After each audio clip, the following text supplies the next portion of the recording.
Relay എന്ന് പറയുന്നത് ഒരു ഇലക്ട്രോ മെക്കാനിക്കൽ സ്വിച്ചാണ്. സ്വാഭാവികമായിട്ടും അതിൻ്റെ അകത്ത് രണ്ട് പാർട്ടുകളുണ്ട്. ഒന്ന് ഒരു ഇലക്ട്രോ മാഗ്നറ്റ്, അതൊരു കോറിൽ ഒരു കോയിൽ ചുറ്റിയിരിക്കുന്നതാണ്. നമ്മൾ സപ്ലൈ കൊടുക്കുമ്പോൾ അതൊരു മാഗ്നറ്റായി മാറുന്നു. പിന്നെയുള്ളത് അതിൻ്റെ കോണ്ടാക്റ്റുകളാണ്. അപ്പോൾ ആ കോണ്ടാക്റ്റുകൾ പ്രധാനമായിട്ടും 3 കോണ്ടാക്റ്റുകളായിട്ടാണ് നമ്മൾ അവതരിപ്പിക്കുന്നത്. ഒന്ന് എന്ന് പറയുന്നത് ഒരു കോമൺ കോണ്ടാക്റ്റ് ഉണ്ടാവും. പിന്നെയുള്ളത് ഈ കോമൺ ആയിട്ടുള്ള ഈ കോണ്ടാക്റ്റ് മൂവിങ് ആയിട്ടുള്ള കോണ്ടാക്റ്റാണ്. ആ കോണ്ടാക്റ്റ് അങ്ങോട്ടും ഇങ്ങോട്ടും മൂവ് ചെയ്യും. അപ്പോൾ ആ മൂവ് ചെയ്യുന്ന കോണ്ടാക്റ്റ് ഒരു കോണ്ടാക്റ്റുമായിട്ട് ഡീഫോൾട്ടായിട്ട് കണക്ട് ചെയ്തിരിക്കുന്ന ഒരു കണ്ടീഷനായിരിക്കും ഉണ്ടാവുക. ഇത് നമ്മൾ സപ്ലൈ ഒന്നും കൊടുത്തിട്ടില്ല. ആ സപ്ലൈ ഒന്നും കൊടുക്കാത്ത കണ്ടീഷനിൽ ഈ കോമൺ ആയിട്ടുള്ള കോണ്ടാക്റ്റ് സി എന്ന് ഞാൻ എടുക്കുകയാണ്. കോമൺ കോണ്ടാക്റ്റ് ഒരു കോണ്ടാക്റ്റുമായിട്ട് കണക്റ്റഡ് ആയിട്ടിരിക്കുകയാണ്. അപ്പോൾ നോർമലി ഈ കോണ്ടാക്റ്റുമായിട്ട് കണക്റ്റഡ് ആയിരിക്കുന്നതുകൊണ്ട് ഇതിനെ നമ്മൾ നോർമലി കണക്റ്റഡ് എന്ന് നമ്മൾ വിളിക്കുന്നു. അപ്പോൾ നമ്മളൊരു സപ്ലൈ കൊടുത്തു കഴിഞ്ഞാൽ ആ സപ്ലൈ സ്വാഭാവികമായിട്ടും ഈ പറയുന്ന ഇതുവഴി ഇതാണ് NC കണക്ട് ഇതുവഴി നമുക്ക് പുറത്തേക്ക് വരുന്നതാണ്. അപ്പോൾ നോർമൽ കണ്ടീഷൻ ഇത് കണക്റ്റഡ് ആണ്. അപ്പോൾ ഇതിൻ്റെ കണ്ടീഷൻ എന്ന് പറയുന്നത് നോർമലി ഓപ്പൺ ആണ്, നമ്മൾ NO എന്ന് വിളിക്കുന്നത്. അപ്പോൾ ഇതാണ് ഒരു റിലേയുടെ മെയിൻ പാർട്ടുകൾ. അതായത് ഒരു മെക്കാനിക്കൽ ആയിട്ട് മൂവ് ചെയ്യുന്ന ഒരു കോണ്ടാക്ട് സിസ്റ്റവും പിന്നെ അതേപോലെ തന്നെ ഒരു ഇലക്ട്രോമാഗ്നറ്റും. അപ്പം ഇതിനെ വലിച്ചു നിർത്തുന്നത്, അതായത് നോർമൽ കണ്ടീഷനിൽ ഈ പറയുന്ന കോമൺ പിന്നിനെ NCയിലേക്ക് കണക്ട് ചെയ്ത് നിർത്തിയിരിക്കുന്ന ഒരു സ്പ്രിങ്ങിൻ്റെ സഹായത്തിലാണ്. നമ്മൾ പൊളിച്ച് നോക്കിക്കഴിഞ്ഞാൽ കാണാം ഒരു സ്പ്രിങ് ഉണ്ടാവും. ഒരു സ്പ്രിങ് വലിച്ചു പിടിച്ചിരിക്കുകയാണ് ഇതിനെ. അപ്പോൾ ഇതിൻ്റെ വർക്കിംഗ് എന്ന് പറഞ്ഞാൽ ഇത്രയേ ഉള്ളൂ. നമ്മൾ ഈ കോയിലിലേക്ക് ഒരു സപ്ലൈ കൊടുത്തു കഴിഞ്ഞാൽ ഈ പറയുന്ന റിലേ ഒരു ഇലക്ട്രോ മാഗ്നറ്റായി മാറും, അതായത് ഒരു കാന്തമായി മാറും. അപ്പോൾ ഈ കാന്തം ആയി കഴിയുമ്പോൾ നമുക്കറിയാം ഒരു മാഗ്നറ്റിക് ഫോഴ്സ് വരും. ആ മാഗ്നറ്റിക് ഫോഴ്സ് എന്ന് പറയുന്നത് ഇതെല്ലാം മെറ്റലാണ്. അപ്പോൾ ഈ മെറ്റലിനെ അട്രാക്റ്റ് ചെയ്യും. അങ്ങനെയാണ് ഇത് അറേഞ്ച് ചെയ്തിരിക്കുന്നത്. അപ്പോൾ ഈ മെറ്റലിനെ അട്രാക്റ്റ് ചെയ്യും. അപ്പോൾ ഈ മാഗ്നറ്റിക് ഫോഴ്സ് സ്വാഭാവികമായിട്ടും ഈ സ്പ്രിങ്ങിൻ്റെ ഫോഴ്സിനെക്കാട്ടും കൂടുതലാണ്. അപ്പോൾ അതിൻ്റെ ശക്തിയിൽ എന്ത് ചെയ്യും, ഈ കണക്ട് ചെയ്തിരിക്കുന്ന അതായത് NCയിലോട്ട് മുട്ടിയിരിക്കുന്ന ഈ ലീഫ്, അതായത് കോമൺ ലീഫ്, ഇത് നേരെ വന്നിട്ട് ഇതിലോട്ട് കണക്റ്റ് ആവും. അപ്പോൾ നമ്മളൊരു സപ്ലൈ കൊടുത്തു കഴിഞ്ഞാൽ എന്ത് ചെയ്യും, അതിവിടെ വരും. അപ്പോൾ ഞാനൊരു സപ്പോസ് നമുക്ക് ഒന്നെങ്കിൽ NOയിൽ ലോഡ് കൊടുക്കാം അല്ലെങ്കിൽ NCയിൽ കൊടുക്കാം. നമ്മുടെ സർക്യൂട്ട് ഡിപ്പെൻഡ് ചെയ്തിട്ടാണ്.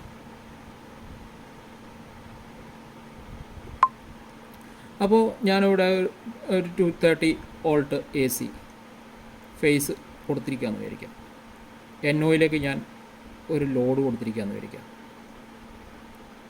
ഇപ്പുറം ലൈനിൻ്റെ നോട്ടിൽ കൊടുത്തു കഴിഞ്ഞാൽ നോക്കാം, ഇത് ഇവിടെ നമ്മളൊരു 12 വോൾട്ട്, സപ്പോസ് ഇത് 12 വോൾട്ട് റിലേ ആണെങ്കിൽ ആ 12 വോൾട്ട് റിലേക്ക് സപ്ലൈ കൊടുത്തു കഴിഞ്ഞാൽ ഇത് മാഗ്നറ്റായി മാറി. അപ്പോൾ ഈ 230 വോൾട്ട് ഫേസ് ഈ പിന്ന് വഴി കോണ്ടാക്റ്റ് വഴി ലോഡിലേക്ക് വരുന്നു, ലോഡ് വർക്ക് ചെയ്യുന്നു. അപ്പോൾ അതാണ് ഇതിൻ്റെ വർക്കിംഗ് സ്റ്റൈല്.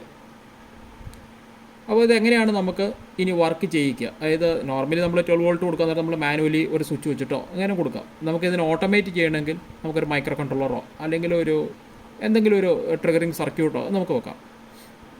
അപ്പോൾ ഞാനൊരു മൈക്രോ കൺട്രോളർ വെക്കുന്നതെന്ന് വിചാരിക്കാം. സപ്പോസ് ഒരു മൈക്രോ കൺട്രോളർ വെക്കുന്നു. മൈക്രോ കൺട്രോളറിൻ്റെ ഒരു പിന്ന് നമ്മൾ എടുക്കുകയാണ്, ഏതെങ്കിലും ഒരു GPIO പിന്ന് എടുക്കുന്നു. അപ്പോൾ നമുക്കറിയാം മൈക്രോ കൺട്രോളർ എല്ലാം ഒന്നെങ്കിൽ ഒരു TTL ലെവൽ, ആ ഒരു ലെവലിലായിരിക്കും വർക്ക് ചെയ്യുക. അതായത് 5 വോൾട്ടോ 3.3 വോൾട്ടോ അങ്ങനെയൊക്കെ ആയിരിക്കും വർക്ക് ചെയ്യുക.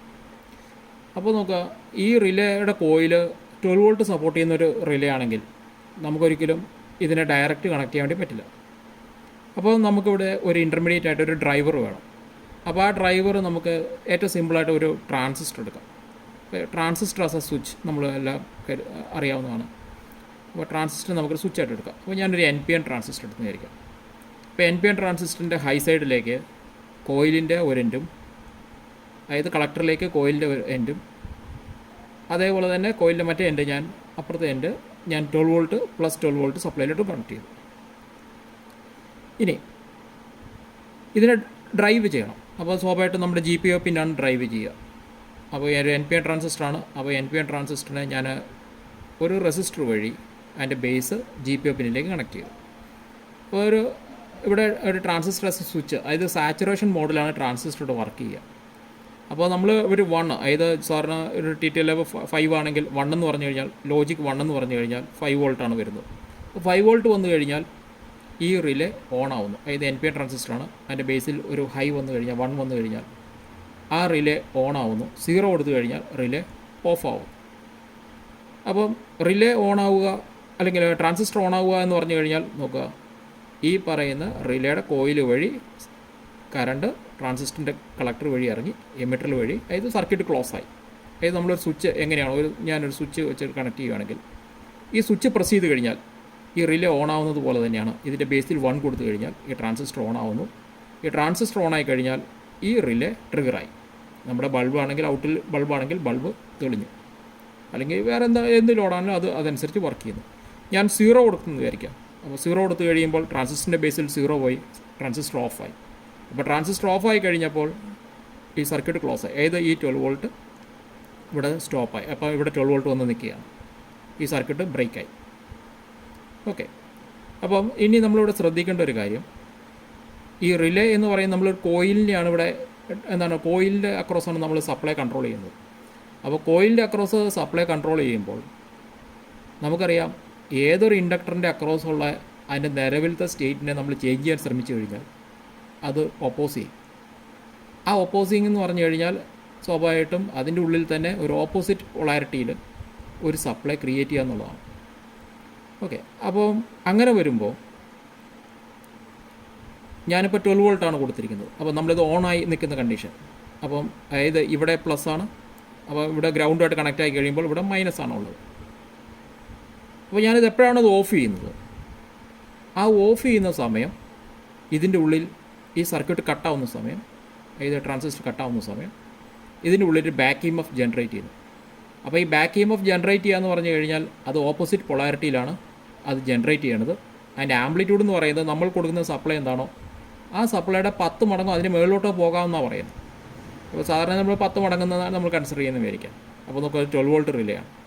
അപ്പോൾ 12 വോൾട്ട് റിലേ ആണെങ്കിൽ അതിൻ്റെ ഓപ്പോസിറ്റ് പൊളാരിറ്റി എന്ന് പറഞ്ഞു കഴിഞ്ഞാൽ ഇവിടെ നോക്കുക, ഇവിടെ നിലവിൽ മൈനസ് ഉണ്ടായിരുന്നു, മൈനസ് സപ്ലൈ ആയിരുന്നു. അല്ലെങ്കിൽ ഇവിടെ 0 ആയി ട്രാൻസിസ്റ്ററിൻ്റെ സർക്യൂട്ട് കണക്ട് ആയ സമയത്ത് ഇവിടെ 0 ആയിരുന്നു പൊളാരിറ്റി ഉണ്ടായിരുന്നത്. അപ്പോൾ നമ്മളിത് എപ്പോഴാണ് ഇത് ഓഫ് ചെയ്യുന്നത്, ആ സമയത്ത് തന്നെ ഇവിടെ പൊളാരിറ്റി മാറി പ്ലസ്സായി. ഇനി നമ്മൾ കൊടുത്ത സപ്ലൈ എത്രയാണ്, 12 വോൾട്ടാണ്. അപ്പോൾ ബേസ്ഡ് ഓൺ അത് ഒരു നമ്മൾ പറയുന്നത് 10 മടങ്ങെന്നുള്ള കൺസെപ്റ്റ് ഞാൻ എടുക്കുന്നതെന്ന് വിചാരിക്കാം. 10 മടങ്ങെന്ന് പറഞ്ഞു കഴിഞ്ഞാൽ അത് എത്ര വന്നു, 120 വോൾട്ട്. അതായത് പ്ലസ് 120 വോൾട്ട് ഇവിടെ ജനറേറ്റ് ചെയ്തു. ഒരു ബേസിക് ആപ്ലിക്കേഷൻ വേണ്ടി ഞാനിവിടെ എടുത്തിരിക്കുന്ന ട്രാൻസിസ്റ്റർ സപ്പോസ് ഒരു BC548 അല്ലെങ്കിൽ BC337 അങ്ങനെ ഒരു NPN ട്രാൻസിസ്റ്ററാണ് ഞാൻ എടുത്തെന്ന് വിചാരിക്കാം. അപ്പോൾ ഈ ട്രാൻസിസ്റ്റർ എടുത്തു കഴിഞ്ഞാൽ നമുക്കറിയാം അതിൻ്റെ VC എന്ന് പറയുന്നൊരു പാരാമീറ്റർ ഉണ്ട്. അതായത് കളക്ടറിനും എമിറ്ററിനും ഇടയിൽ താങ്ങാൻ കഴിയുന്ന വോൾട്ടേജ്. അപ്പോൾ VC നമ്മൾ ഇപ്പോൾ ഡാറ്റ ഷീറ്റ് എടുത്തു കഴിഞ്ഞാൽ ഇതിൻ്റെയൊക്കെ ഏതാണ്ട് 60 വോൾട്ടോ അങ്ങനെ ഉണ്ടാകുന്ന എൻ്റെ ഓർമ്മ, 60 വോൾട്ട് എന്ന് പറയുന്ന കണ്ടീഷനാണ്. ഓക്കെ. ഇത് ട്രാൻസിസ്റ്റർ അക്രോസ് 60 വോൾട്ടേ നമുക്കത് അപ്ലൈ ചെയ്യാൻ വേണ്ടി പറ്റുള്ളൂ. ആ സമയത്ത് ഇവിടെ വരുന്ന എത്രയാണ്, വിത്ത് റെസ്പെക്ട് ടു ഗ്രൗണ്ട് നോക്കിക്കാം, പ്ലസ് 120 വോൾട്ട് വന്നു. അപ്പോൾ ഈ പ്ലസ് 120 വോൾട്ട് എന്ന് പറയുന്ന ഒരു ബാക്ക് EMF ആണ്. നമ്മൾ മനസ്സിലാക്കേണ്ടത് ബാക്ക് EMF എന്ന് പറയുമ്പോൾ ഒരു ചെറിയ ഫ്രാക്ഷൻ ഓഫ് സെക്കൻഡിൽ മാത്രം ഉണ്ടാകുന്ന ഒരു ഇൻസ്റ്റൻ്റ്, ഫ്രാക്ഷൻ ഓഫ് സെക്കൻഡ്. അപ്പോൾ ഈ 120 വോൾട്ട് ഈ ഫ്രാക്ഷൻ ഓഫ് സെക്കൻഡിൽ ഉണ്ടാകുന്ന ഈ 120 വോൾട്ട് നമ്മൾ ഈ ട്രാൻസിസ്റ്റർ താങ്ങാൻ കഴിയുന്ന 60 വോൾട്ടിനെക്കാട്ടും ഡബിളാണ്. അപ്പോൾ ഈ ട്രാൻസിസ്റ്റർ എന്ത് ചെയ്യാം, ഇത്രയും വലിയ വോൾട്ടേജ് വന്നു കഴിയുമ്പോൾ ചിലപ്പോൾ ഇതിൻ്റെ ഈ കോണ്ടാക്റ്റുകൾ തമ്മിൽ ഉള്ളിൽ ഉരുക, അത് ഉരുകിയിട്ട് ഈ പ്ലസ് 128 ഒക്കെ ചിലപ്പോൾ എന്ത് ചെയ്യും, ഈ ബേസിൽ വരും, പ്ലസ് 128 വരും. അപ്പോൾ ഈ പ്ലസ് 128 ഈ ബേസിൽ വന്നു കഴിഞ്ഞാൽ അതെവിടെയാണ് വരുന്നത്, വെറും TTL ലെവൽ സപ്പോർട്ട് ചെയ്യാൻ പറ്റുന്ന ഈ പറയുന്ന ICൻ്റെ ബേസിലാണ്, ഈ GPIO പിന്നിലാണ് വന്നിരിക്കുന്നത്. ഇവിടെ 5 വോൾട്ടേ താങ്ങാൻ കഴിയുള്ളൂ ഈ പിന്നിന്. അപ്പോൾ ഈ കൺട്രോളറിൻ്റെ ഈ പിന്നും എന്ത് ചെയ്യാം, അടിച്ചു പോകാം. നമ്മുടെ സർക്യൂട്ട് വേറെ എന്തെങ്കിലും ഉണ്ടെന്ന് വിചാരിക്കാം. സപ്പോസ് ഇത് ചിലപ്പോൾ ഇവിടെ കൊണ്ട് നിന്നില്ല എന്ന് വിചാരിക്കാം, അങ്ങനെയും കണ്ടീഷൻസ് വരാം. ഇത് ഇവിടെ കൊണ്ട് നിൽക്കുന്നില്ല, ഞാനത് കമ്പ്യൂട്ടറായിട്ട് ഒരു കേബിളൊക്കെ വഴി കണക്ട് ചെയ്തിട്ടുണ്ട്. ചിലപ്പോൾ ആ കേബിൾ വഴി USB കേബിൾ വഴിയോ എന്ത് വഴിയോ ഈ പറയുന്ന സ്പൈക്ക് തിരിച്ച് കയറാം. അപ്പോൾ എല്ലാം ഓരോ കണ്ടീഷൻസാണ്. അങ്ങനെയൊക്കെ സംഭവിക്കാം, മിക്കവാറും സംഭവിക്കാം, ചിലപ്പോൾ സംഭവിക്കാതിരിക്കാം, നമ്മുടെ ഭാഗ്യം പോലെ ഇരിക്കും. അപ്പോൾ നോക്കുക, ഇങ്ങനെ ഉണ്ടാകുന്ന ബാക്ക് EMF എന്തായാലും ബാക്ക് EMF ഉണ്ടാവും. കാരണം ഇതൊരു ഇൻഡക്റ്റീവ് ആണ്, ഈ റിലേയുടെ കോയിൽ എന്ന് പറയുന്നത് ഇൻഡക്റ്റീവ് ആണ്. അപ്പോൾ എന്തായാലും ബാക്ക് EMF ഉണ്ടാവും. ഈ ബാക്ക് EMF ഒരു കാരണവശാലും താഴ്ത്തു വരരുത്, അതിന് വേറൊരു വഴി തിരിച്ചു കൊടുക്കണം.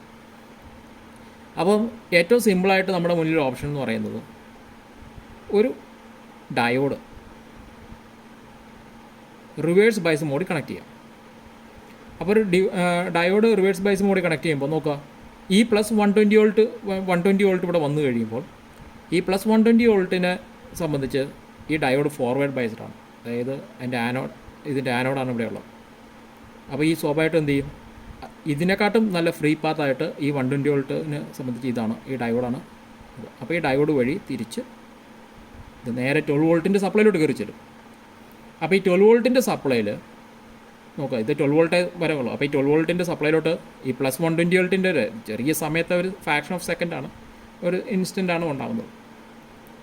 അപ്പോൾ നമ്മൾ ചെയ്യേണ്ടത്, ഇവിടെ നമ്മൾ സ്വാഭാവികമായിട്ട് 12 വോൾട്ടിൻ്റെ സപ്ലൈ നമ്മൾ എന്തായാലും ഒരു പവർ സപ്ലൈ ചെയ്തിട്ടുണ്ടാവും. ആ പവർ സപ്ലൈ ഫിൽറ്ററിങ് കപ്പാസിറ്ററൊക്കെ ഉണ്ടാവും. അപ്പം ഫിൽറ്ററിങ് കപ്പാസിറ്റർ ഒരു നല്ല ഫിൽറ്ററിങ് കപ്പാസിറ്റർ 1000 mF ഒരു കപ്പാസിറ്ററൊക്കെ ഉണ്ടെങ്കിൽ, ഇങ്ങനെ ഒരു 1000 mF കപ്പാസിറ്റർ ഉണ്ടെങ്കിൽ ഇങ്ങനെ ഉണ്ടാകുന്ന ഈ ഫ്രാക്ഷൻ ഓഫ് സെക്കൻഡിൽ ഉണ്ടാകുന്ന ഈ 120 വോൾട്ടിൻ്റെ സ്പൈക്ക് ഈ കപ്പാസിറ്റർ സർജ് ചെയ്തോളൂ. അപ്പോൾ ഈ കപ്പാസിറ്റർ ഇത് അബ്സോർബ് ചെയ്യുമ്പോൾ നമ്മുടെ സപ്ലൈയിൽ വലിയധികം പ്രശ്നങ്ങൾ വരുന്നില്ല. ചിലപ്പോൾ ഈ വാല്യൂ കുറഞ്ഞു കഴിഞ്ഞാൽ, അതായത് സപ്പോസ് ഞാൻ ഒരു 100 mF ഒക്കെ ഇടുന്നുള്ളെങ്കിൽ എന്താണ് ഈ പറയുന്ന സ്പൈക്ക് ചിലപ്പോൾ അബ്സോർബ് ചെയ്യാൻ പറ്റാതെ ഹൈ വോൾട്ടേജ് വന്നതിൻ്റെ പേരിൽ, കാരണം നമ്മുടെ മൈക്രോ കണ്ടക്ടർ സംബന്ധിച്ച് റീസെറ്റ് പിന്നും അതിന് VCC എല്ലാം ഉണ്ട്. അപ്പോൾ ഈ VCC എല്ലാം നമ്മൾ 5 വോൾട്ട് റേഞ്ചിലായിരിക്കും ഉണ്ടാവുക. അപ്പോൾ ഈ 5 വോൾട്ട് ചിലപ്പോൾ ഒരു 7812 അങ്ങനെ എന്തെങ്കിലും IC എന്നായിരിക്കും, 7805 എന്നങ്ങനെ ആയിരിക്കും ഉണ്ടാവുക. ഈ 7805ൻ്റെ ഇൻപുട്ട് ഇതുമായിട്ടായിരിക്കും കണക്ട് ചെയ്തിട്ടുണ്ടാവുക, ഈ 12 വോൾട്ട് റെയിലേക്കായിരിക്കും കണക്ട് ചെയ്തിട്ടുണ്ടാവുക. അപ്പോൾ നോക്കുക, ഈ 5 വോൾട്ടിലേക്ക് ഇതിൻ്റെ ഒരു എഫക്റ്റ് വരാം. ഓക്കെ, കാരണം ഇത് വലിയ ഈ ICക്ക് താങ്ങാൻ കഴിയുന്നതിനെക്കാട്ടും വലിയൊരു വോൾട്ടേജ് ആയിരിക്കും ഈ പറയുന്ന 120 വോൾട്ട് എന്ന് പറയുന്നത്. അപ്പോൾ ചിലപ്പം എന്ത് ചെയ്യാം, നമ്മുടെ കൺട്രോളർ ചിലപ്പോൾ റീസെറ്റായി പോവാം, സ്റ്റക്കായി പോവാം, എന്തുവേണമെങ്കിലും സംഭവിക്കാം. അപ്പോൾ ഒരു 1000 mF ഒക്കെ ഒരു നല്ല കപ്പാസിറ്റർ, ഒരു ഫിൽറ്റർ കപ്പാസിറ്ററൊക്കെ ഇടുവാണെങ്കിൽ ഒരു പരിധി വരെ ഇങ്ങനത്തെ പ്രശ്നങ്ങളൊക്കെ ഒഴിവാക്കാം. അതായത് ഇങ്ങനെ ഉണ്ടാകുന്ന ഈ എന്താണ് ഈ പറയുന്ന ബാക്ക് എംഎഫ് കൊണ്ടുള്ള പ്രശ്നങ്ങളൊക്കെ ഇത് സപ്രസ് ചെയ്ത് വിട്ടോളും. നല്ലൊരു കപ്പാസിറ്റർ, ഒരു ടാങ്കല്ല ഒരു ഫിൽറ്റർ കപ്പാസിറ്റർ അവിടെ ഇടുവാണെങ്കിൽ. ഓക്കെ, ഇനി നമ്മൾ ശ്രദ്ധിക്കേണ്ട ഒരു കാര്യം, ഇതൊരു എന്താണ് കോണ്ടാക്റ്റുകളാണെന്ന് പറഞ്ഞു. അപ്പോൾ നമ്മൾ ഈ കോണ്ടാക്റ്റിനെ ഞാൻ ജസ്റ്റ് ഒന്ന് മാഗ്നിഫൈ ചെയ്ത് വരയ്ക്കുകയാണെങ്കിൽ, ജസ്റ്റ് ഒരു മെറ്റൽ കോണ്ടാക്റ്റാണ്. അപ്പം മാക്സിമം കറണ്ട് ഈ പറയുന്ന കോണ്ടാക്റ്റ് വഴി പാസ്സാവണമെങ്കിൽ നോക്കുക, രണ്ട് പ്രതലവും ഫുള്ളായിട്ട് ഈ പറയുന്ന ഒരു ഫ്ലാറ്റ് സർഫസ് ആണെങ്കിൽ രണ്ട് ഇതും ഫുള്ളായിട്ട് കൂട്ടിമുട്ടുമ്പോൾ മാക്സിമം കറണ്ട് ട്രാൻസ്ഫർ ചെയ്യുമെന്ന് പറയാം. അപ്പോൾ കുറേ കാലം ഇത് പ്രവർത്തിച്ച് കഴിഞ്ഞാൽ സ്വാഭാവികമായിട്ടും വെയർ ആൻഡ് ടയറൊക്കെ സംഭവിക്കുക. അതായത് തേയ്മാനങ്ങളും അല്ലെങ്കിൽ ഇത് കൂട്ടിമുട്ടുമ്പോൾ അല്ലെങ്കിൽ തിരിച്ച് വിടിയിക്കുമ്പോൾ അവിടെയെല്ലാം ആർക്കിംഗ് ക്രിയേറ്റ് ചെയ്യും. അപ്പോൾ ആർക്കിംഗ് ക്രിയേറ്റ് ചെയ്യുന്ന വലിയ വോൾട്ടേജുകളൊക്കെ ആയിരിക്കും, വലിയ ഇത് മെൽറ്റായി കഴിയുമ്പം നമുക്ക് അതിൻ്റെ ഷേപ്പൊക്കെ ചിലപ്പം ഇങ്ങനെയൊക്കെ ആയിട്ട് പോവാം. അപ്പോൾ അങ്ങനെ വരുമ്പോൾ അത് കൂട്ടിമുട്ടുമ്പോൾ നോക്കുക, ചിലപ്പോൾ ചില പോയിൻ്റൊക്കെ ഉണ്ടാവുള്ളൂ, ചിലപ്പോൾ ഇത്രയൊന്നും ഉണ്ടാവില്ല, ചിലപ്പോൾ 2 പോയിൻ്റ്, അതായത് ആക്ച്വൽ കറണ്ട് പോകേണ്ട സ്ഥാനത്ത് എന്ത് ചെയ്യും, കുറച്ച് യഥാർത്ഥ ഇത്രയും സർഫസ് ഉണ്ടായിരുന്നു, പക്ഷേ നമ്മുടെ എഫക്റ്റീവ് സർഫസ് ഏരിയ കുറഞ്ഞു കറണ്ട് പാസ് ചെയ്യാനുള്ള. അപ്പോൾ അതൊക്കെ റിലേയുടെ ലൈഫിനെ ബാധിക്കും. അപ്പോൾ റിലേയുടെ ലൈഫിനെ ബാധിക്കും. അത് ഒഴിവാക്കാൻ വേണ്ടി ഈ ആർക്കിങ് പരമാവധി ഒഴിവാക്കി കൊടുക്കുക എന്നുള്ളതാണ്. അപ്പോൾ ആർക്കിങ് ഒഴിവാക്കുക എന്ന് പറഞ്ഞു കഴിഞ്ഞാൽ, ആർക്കിങ് കൂടുതൽ നമ്മൾ ഇൻഡക്റ്റീവ് ലോഡൊക്കെ കൊടുക്കുമ്പോഴാണ് ആർക്കിങ് ഒക്കെ വരിക, കൂടുതൽ ആർക്കിങ് എഫക്റ്റൊക്കെ വരിക. അപ്പം നമുക്ക് 2 ഓപ്ഷൻസാണ് ഉള്ളത്. ഒന്ന്, 0 ക്രോസിംഗ് പോയിൻ്റ്. അപ്പോൾ AC സിഗ്നൽ ആണെങ്കിൽ 0 ക്രോസിംഗ് പോയിൻറ്റിൽ തന്നെ നമുക്ക്, അതായത് ഇൻഫേസിൽ തന്നെ, അതായത് ഈ ഒരു പോയിൻറ്റിൽ നമുക്ക് AC ലോഡുകളെ ട്രിഗർ ചെയ്യുക. റിലേയുടെ ഓൺ ഓഫ് ചെയ്യേണ്ടത് ഈ പറയുന്ന 0 പോയിൻറ്റ് ക്രോസ് ചെയ്യുന്ന സമയത്ത് തന്നെ ചെയ്യുക. കാരണം ഇവിടെ വരുമ്പോൾ ഒരു റെസിസ്റ്റീവ് ലോഡാണെങ്കിൽ നമുക്ക് പറയാം, ഈ പറയുന്ന ഈ പോയിൻറ്റിൽ നമുക്ക് പവർ 0 ആണെന്ന് പറയാം. അതായത് ഈ പറയുന്ന കോണ്ടാക്റ്റ് വഴി പോകുന്ന പവർ കുറവാണ്, 0 ആണ്.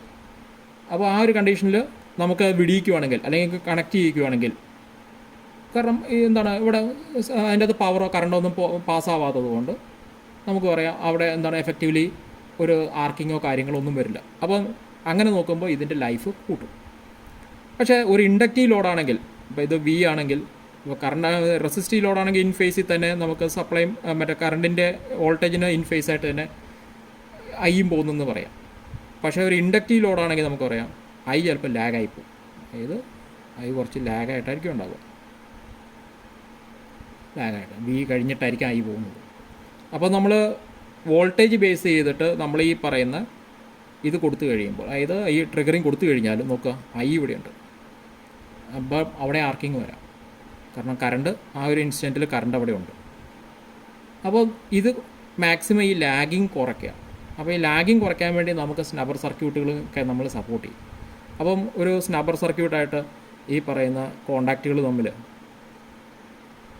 ഒന്നെങ്കിൽ സി വഴി ഒരു റെസിസ്റ്റർ വഴി ഒരു സ്നബർ സർക്യൂട്ടൊക്കെ കൊടുക്കുകയാണെങ്കിൽ ഈ പറയുന്ന മാക്സിമം അടുപ്പിക്കാൻ വേണ്ടി പറ്റും. അതായത് ഫുള്ളായിട്ട് എടുക്കണമെന്ന് പറയില്ല, പക്ഷേ എന്നാലും ഒരു കുറച്ചൊക്കെ നമുക്ക് എന്താണ് ഈ ഒരു എഫക്റ്റ് കുറച്ചിട്ട് നമുക്ക് മാക്സിമം ലൈഫ് കൂട്ടാൻ വേണ്ടി, അതായത് ഈ പറയുന്ന ലാഗ് കുറച്ചിട്ട് ഈ ആർക്കിങ് കുറയ്ക്കാൻ വേണ്ടി നമുക്ക് സഹായിക്കും.